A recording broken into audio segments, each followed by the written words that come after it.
An 8-year-old girl walked into a diner full of Hell's Angels. She pulled up her sleeve and showed them a tattoo. "My father had this same mark," she whispered. 5 bikers went completely still, because they knew that tattoo. They knew the man who wore it, and they knew the promise they had made to him before he died. If this story touches your heart, please leave a like and share a time when someone kept a promise that changed your life. Your engagement helps us bring more powerful stories to your screen. The girl walked 3 miles to find them, 8 years old, alone, in the Arizona heat, with nothing but a crumpled piece of paper in her pocket and a temporary tattoo on her arm that her mother didn't know about. Emma Mercer had been planning this for 2 weeks, ever since she found the letter hidden in her father's old jacket. The leather one her mother kept in the closet, but never touched because it still smelled like him. The letter was simple, just a few lines in her father's handwriting. "If something happens to me, find the Hell's Angels. Show them the mark. Tell them Ghost sent you. They'll know what to do." Her father had been dead for 2 years.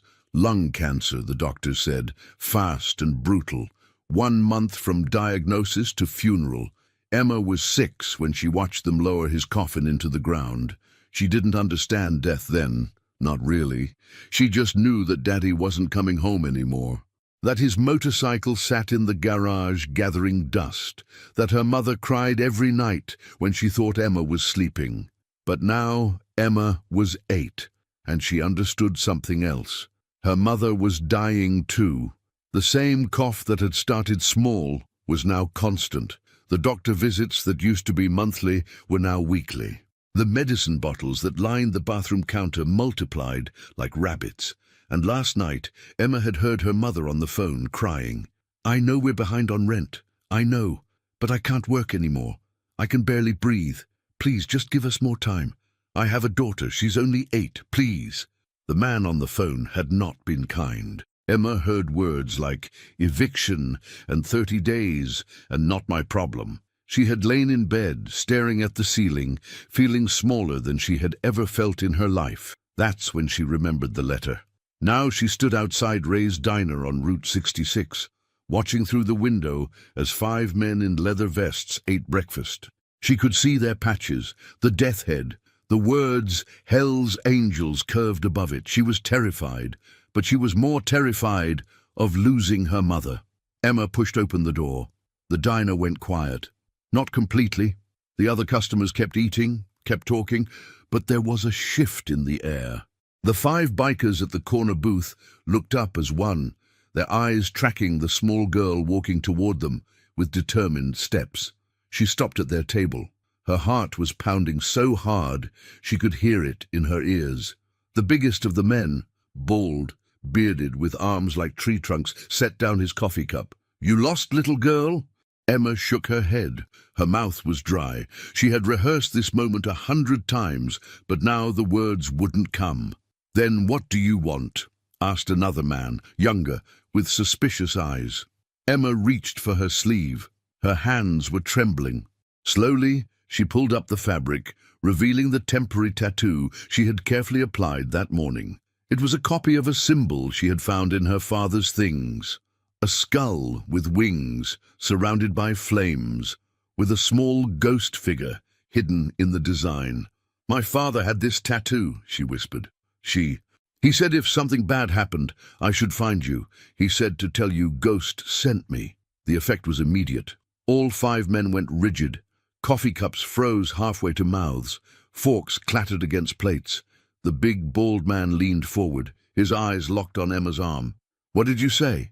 "Ghost. My daddy's name was Ghost. Daniel Mercer. Emma's voice cracked. "He died 2 years ago, but he left me a letter. He said you would help." Silence. Absolute silence. Then the oldest of the group, a weathered man in his 60s with silver hair and a scar across his cheek, slowly stood up. He walked around the table and knelt in front of Emma, bringing himself to her eye level. "You're Danny's girl?" His voice was rough, barely above a whisper. Emma nodded, tears spilling down her cheeks. The old man's face crumpled. He pulled Emma into a hug, so gentle it surprised her. She felt his body shake with silent sobs. "We looked for you," he said into her hair. "After Danny died, we tried to find his family. But no one knew he had a wife, a daughter. He kept you secret, kept you safe." "Safe from what?" The old man pulled back, wiping his eyes. "That's a story for another time, sweetheart. Right now, I need you to tell me why you're here. Why did you come looking for us?" Emma took a shaky breath. "My mommy is sick, really sick. The same sickness that took Daddy, I think.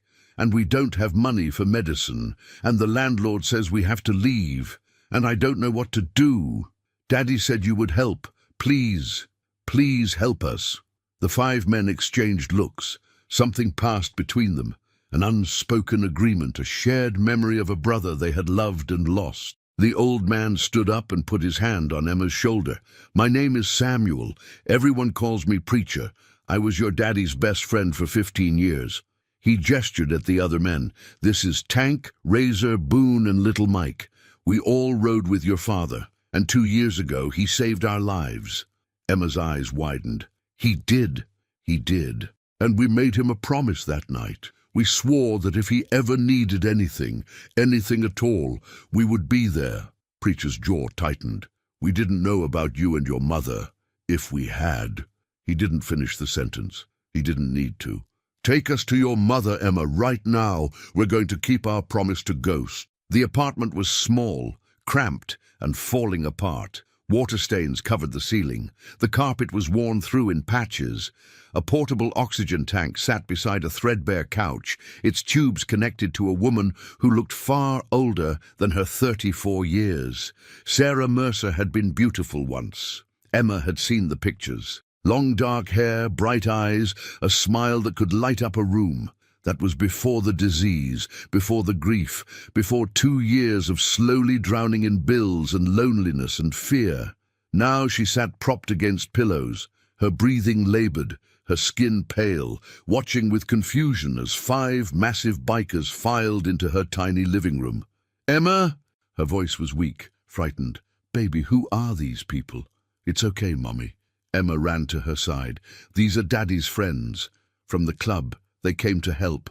Sarah's eyes went wide. She tried to sit up straighter, then fell back, coughing. Preacher stepped forward, removing his sunglasses. "Mrs. Mercer, I'm Samuel Barnes. I rode with Danny for 15 years. I was with him the night he—" He stopped, swallowed hard. "The night he what?" Sarah's voice was barely a whisper. The bikers exchanged uncomfortable glances. Finally, Preacher continued. "Ma'am, how much did Danny tell you about his life with the club?" "Nothing. He said it was safer that way. Said the less I knew, the better." Sarah's eyes filled with tears. "He was trying to get out. For Emma. For me. He wanted to leave it all behind." "He did leave," Preacher said quietly. "About 3 months before he got sick. Clean break. We respected his choice, but before he left, there was an incident. A bad one. Our chapter was ambushed by a rival club. 3 of us were trapped in a burning warehouse." Tank spoke up, his deep voice filling the small room. "Your husband ran into that fire, didn't hesitate, didn't think about himself. He pulled me out first, then went back for Razor and Boone. 3rd trip in, the roof was coming down. He got Boone clear just before the whole thing collapsed. Danny spent 2 weeks in the hospital," Preacher continued. "Burns on his arms and back, smoke inhalation. Doctors said it's probably what weakened his lungs, made them vulnerable to what came later. Sarah was crying openly now. He never told me. He said the scars were from an accident. He never told me he was a hero. That's because he didn't see it that way. He just saw 3 brothers who needed help." Preacher knelt beside the couch. "Mrs. Mercer, before Danny left the club, he made us promise something. He said if anything ever happened to him, we needed to look after his family. We didn't know he had a family. He kept you hidden to protect you from our world. But now we know," Tank added, "and a promise is a promise." Boone, who had been silent until now, pulled out his phone. "What's the situation, ma'am? Medically, financially, everything. We need to know what we're dealing with." Sarah hesitated. Pride and desperation warred on her face. Finally, desperation won. "I have pulmonary fibrosis, same thing that killed Danny, but slower. I need a lung transplant, but I don't have insurance, don't have savings. Danny's medical bills wiped us out." She gestured weakly at the apartment. We're 3 months behind on rent. The landlord, his name is Victor Krantz, he's been threatening to evict us. He comes by every few days to yell, to intimidate. Last week he said if I didn't pay by the end of the month, he'd throw our stuff on the street. How much do you owe? Preacher asked. $4,000. Might as well be $4 million.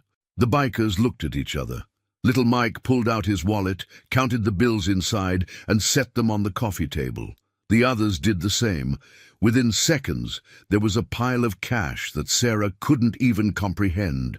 That's about 6,000, Preacher said. Should cover the back rent and then some. Tank, call the club. Emergency meeting tonight. We're activating the Brotherhood fund. The what? Sarah asked. Every chapter keeps a fund for situations like this. Brothers in need, families who need help. It's not charity, Mrs. Mercer. It's family taking care of family. But I'm not family, I'm just your ghost's wife. Preacher's voice was firm. That makes you family. That makes Emma family, and we take care of our own. A knock at the door interrupted them. Heavy, aggressive. Open up, Sarah. I know you're in there. This is your final warning. Emma shrank against her mother. That's Mr. Krantz. Tank smiled. It was not a nice smile. Let me get that. He opened the door to reveal a pudgy man in a cheap suit, his face red with anger. Victor Krantz was mid-rant before he even looked up. I've had enough of your excuses, Sarah. You have until... He stopped. His eyes traveled up Tank's massive frame, then sideways to Razor, who had appeared in the doorway, then past them to the 3 other bikers in the living room. Can I help you? Tank asked pleasantly. Victor's face went pale. Who are you? What are you doing in my building? We're friends of the family, very close friends. Tank stepped forward, and Victor stumbled backward. I understand there's been some confusion about the rent. Good news. It's all been sorted out.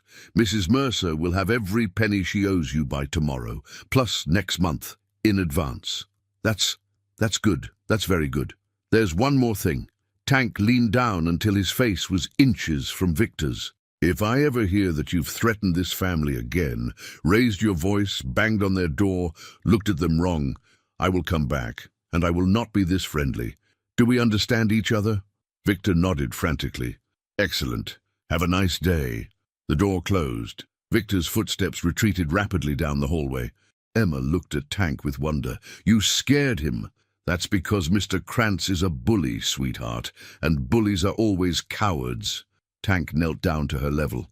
Nobody's going to bother your mom anymore. That's a promise. Sarah was crying again, but this time the tears were different. Why are you doing this? You don't even know us. Preacher sat beside her on the couch, taking her frail hand in his massive one. We know Danny. We know what he sacrificed for us, and we know what he would want. He squeezed gently. Rest now, Mrs. Mercer. We've got a lot of work to do. But I promise you, you and Emma are not alone anymore. You never will be again. The emergency meeting was called for 8 p.m. at the clubhouse. Word had spread fast. By the time Preacher arrived, there were over 40 brothers waiting, plus old ladies, supporters, and even some retired members who hadn't been to the clubhouse in years. Everyone remembered Ghost. Preacher stood at the front of the room, the club's president patch heavy on his chest. Behind him, a large photograph had been hung. Danny Mercer in his riding days, young and strong, with that mischievous grin that could talk anyone into anything. Brothers, Preacher began, today we received a visitor. A little girl, 8 years old, who walked 3 miles in the Arizona heat to find us. Her name is Emma, and she's Ghost's daughter. Murmurs rippled through the crowd. None of us knew Danny had a family. He kept them hidden to protect them from our world, but he left instructions just in case. He left his little girl a letter telling her to find us if she ever needed help. Preacher's voice cracked. She needed help, brothers. Her mother is dying, same disease that took Danny. They're broke, about to be evicted, and that little girl had no one else to turn to, so she came to us, because her daddy told her we would help. Tank stepped forward. I've already contacted 3 hospitals, found a surgeon in Phoenix who specializes in lung transplants. He's willing to take Sarah's case at reduced cost, but we're still looking at around $200,000 for the surgery and aftercare. Gasps echoed through the room. That was a staggering amount. The Brotherhood Fund has about 60,000. Preacher continued. I'm asking every chapter to contribute what they can. I'm also proposing a charity ride. Ghosts Ride, we'll call it. Every dollar goes to Sarah and Emma. Little Mike raised his hand. What about the medical bills from when Danny was sick? The wife said they got wiped out. We'll look into that too. See if we can negotiate some of those debts down. An older biker in the back stood up. His name was Magnus, and he had been with the club since the 1970s. His voice was gravelly with age and emotion. I remember when Ghost pulled those boys out of that fire. He didn't think twice, didn't ask for anything in return. Just did what needed to be done. Magnus wiped his eyes. That man saved 3 of our brothers. If we can't save his family, we don't deserve to wear these patches. One by one, bikers started reaching for their wallets. Cash appeared on every table. Someone set up a laptop to track pledges from other chapters. Phone calls were made. Texts were sent. By midnight, they had raised $127,000. But Preacher wasn't done. There's something else, he said, pulling a worn envelope from his jacket. I've been carrying this for 2 years. Danny gave it to me the day he left the club. Made me promise not to open it unless something happened to him. He held up the envelope. I opened it today after I met Emma. I think you all need to hear what it says. The room went silent. Preacher unfolded the letter and began to read. Brothers, if you're reading this, I'm gone. And if you're reading this, something happened that made you look for my family. First, I'm sorry for keeping them secret. Sarah and Emma are everything to me, and I couldn't risk anyone using them against me or the club. Second, I need to tell you something I never told anyone. The night of the warehouse fire, I didn't just happen to be there. I got a tip that the attack was coming. I could have warned everyone and stayed safe, but there wasn't time. The only way to save Tank, Razor and Boone was to go in myself. I made my choice, and I'd make it again. If you found my family, please take care of them.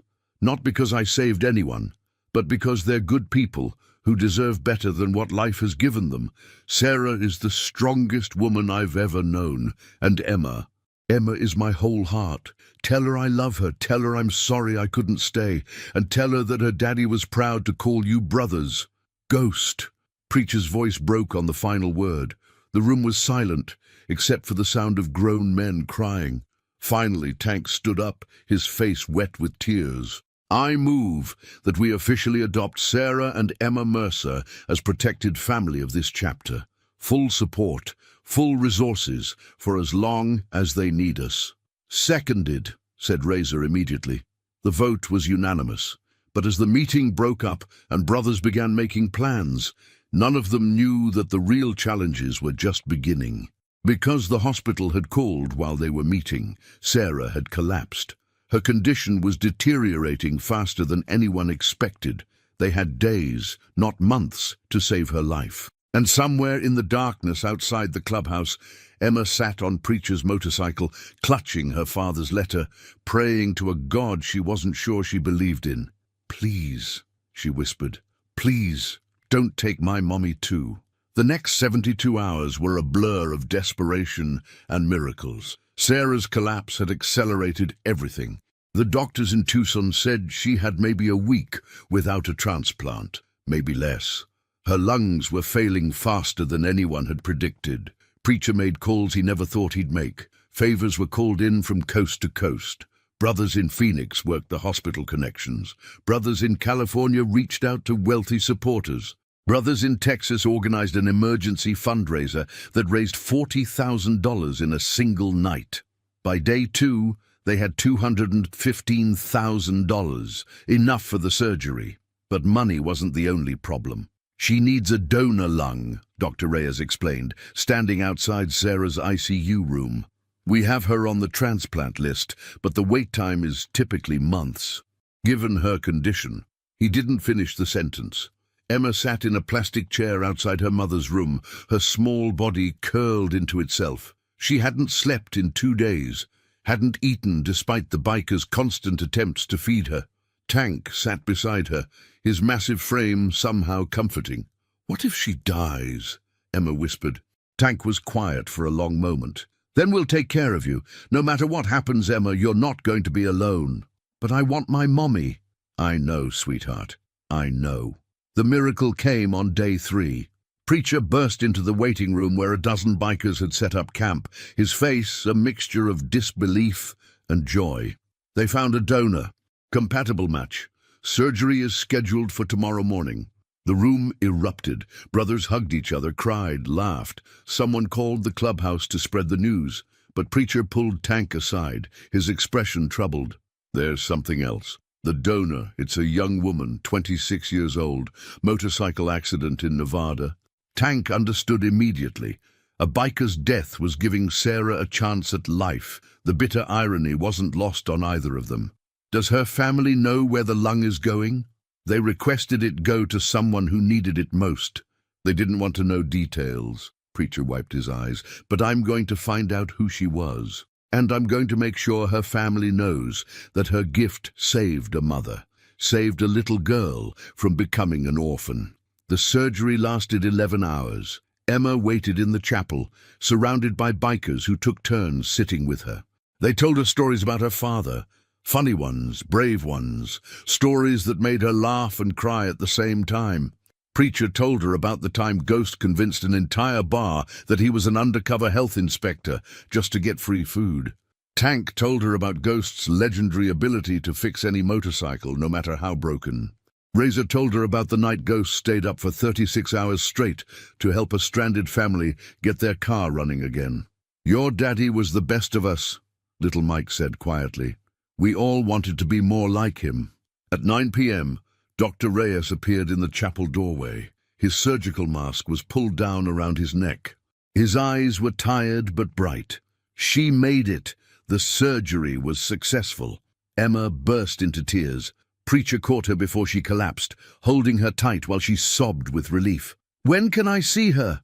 Emma asked. "Tomorrow.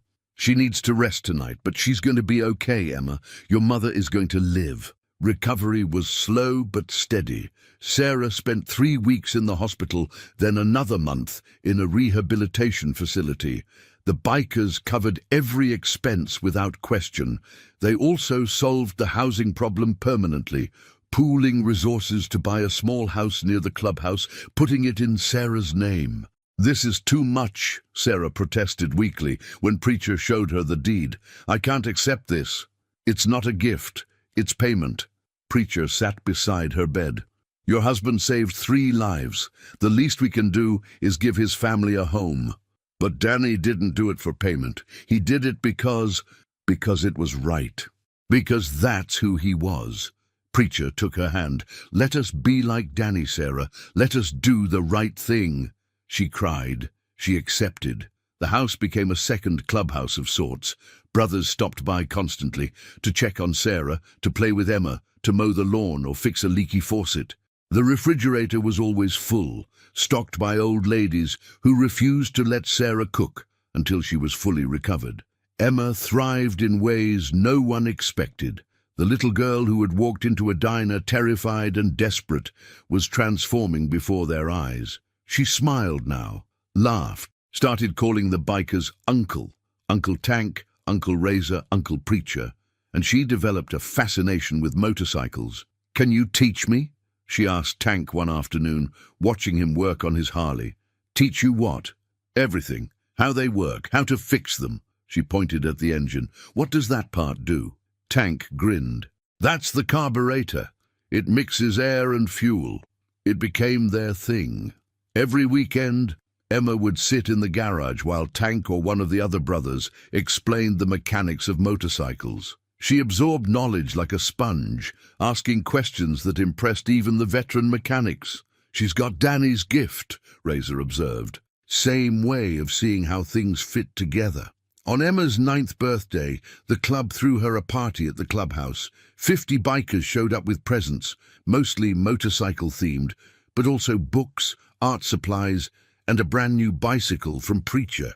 Sarah watched from a lawn chair, breathing easily for the first time in years. Her new lungs were working perfectly. Her color had returned. She looked like a different person than the dying woman they had found 6 months ago. "I don't know how to thank you," she told Preacher, "for everything. You don't have to thank us. Just live, be happy, raise that little girl." He nodded toward Emma, who was currently sitting on Tank's motorcycle while he pretended to let her drive. "She's something special. She reminds me of Danny. She reminds all of us of Danny. It's like having him back, in a way." Sarah was quiet for a moment. Then, "He would have loved this, seeing her with all of you. He always felt guilty about leaving the club, said he was abandoning his brothers. He didn't abandon us. He did what was right for his family. We understood." Preacher smiled. "And now his family is our family. Danny would be proud." 2 years passed, then 5, then 10. Emma grew up surrounded by leather and chrome and unconditional love. 20 years after a desperate 8-year-old walked into Ray's diner, Emma Mercer stood in the same spot, now a woman of 28. The diner had changed. New owners, new paint, updated menu. But the corner booth was the same. And sitting in that booth were 5 men she loved like family. Preacher was 73 now, retired from the presidency, but still wearing his patches with pride. Tank had gone grey, but was still massive. Razor walked with a cane after a bad accident 5 years back. Boone had grandchildren of his own. And little Mike, ironically, had gotten even smaller as age shrank him, but they had all come, just like they always came. 20 years, Preacher said, raising his coffee cup. 20 years since a brave little girl changed all our lives. "I wasn't brave," Emma said, sliding into the booth beside him. "I was terrified." "Brave isn't the absence of fear, sweetheart. Brave is being terrified and doing what needs to be done anyway." Preacher put his arm around her. "You taught us that." Emma had graduated from Arizona State with a degree in mechanical engineering, but she hadn't gone to work for some corporation. Instead, she had opened her own shop, Mercer Motorcycles, specializing in custom builds and restorations. The bikers had been her first customers. And her best advertising. "Shop's doing good?" Tank asked. "Better than good. I've got a 6-month waiting list." Emma grinned. "Turns out people will pay a lot for bikes built by someone who actually knows what they're doing." "Wonder where you learned that," Razor said dryly. "From the best teachers." Emma squeezed his hand. "All of you." The door opened, and Sarah walked in. At 54, she was healthy, happy, and had been remarried for 8 years to a good man who understood that her first husband would always hold a piece of her heart. Behind her came Emma's husband, Jake, a former Marine who had won the approval of 5 protective uncles, only after an interrogation that still made him sweat to remember. And in Jake's arms was a baby girl, 6 months old, with her mother's dark hair and her grandfather's mischievous eyes. "There she is!" A Preacher's face lit up as Jake handed him the baby. "There's my little Danielle." They had named her after Ghost. It was the only name that made sense. "She's got the grip of a future rider," Tank observed as the baby clutched Preacher's finger. "She's got the lungs of a future singer," Sarah added. "Trust me, I hear them at 3 a.m. Everyone laughed. The waitress came by, took orders, and didn't bat an eye at the group of aging bikers cooing over a baby. This was Tucson. She'd seen stranger things. After breakfast, they rode. Not far, just a short trip to the cemetery where Ghost was buried. Emma rode her own bike now, a custom build she had made herself, with her father's old patches sealed under the clear coat on the tank. They gathered around the grave, 20 years of memories hanging in the air. "Hey, Daddy," Emma said softly. "Brought some people to see you." She knelt down, holding baby Danielle so the infant could see the headstone. "This is your great-granddaughter. We named her after you. She's loud and stubborn and doesn't sleep enough, just like you, according to everyone who knew you." Sarah stepped forward, placing flowers on the grave. "Thank you, Danny, for the letter, for sending Emma to find them, for giving us a family when we needed one most. Preacher cleared his throat. Ghost brother, we kept our promise. Your girls are safe, happy, loved. You can rest easy knowing that. One by one, each biker said something.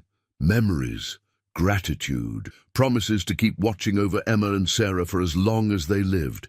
Then they rode back to the clubhouse for a barbecue that lasted until sunset. That night, after everyone had gone home, Emma sat on her mother's porch, holding Danielle while the baby slept. "You know what I remember most about that day?" Emma asked.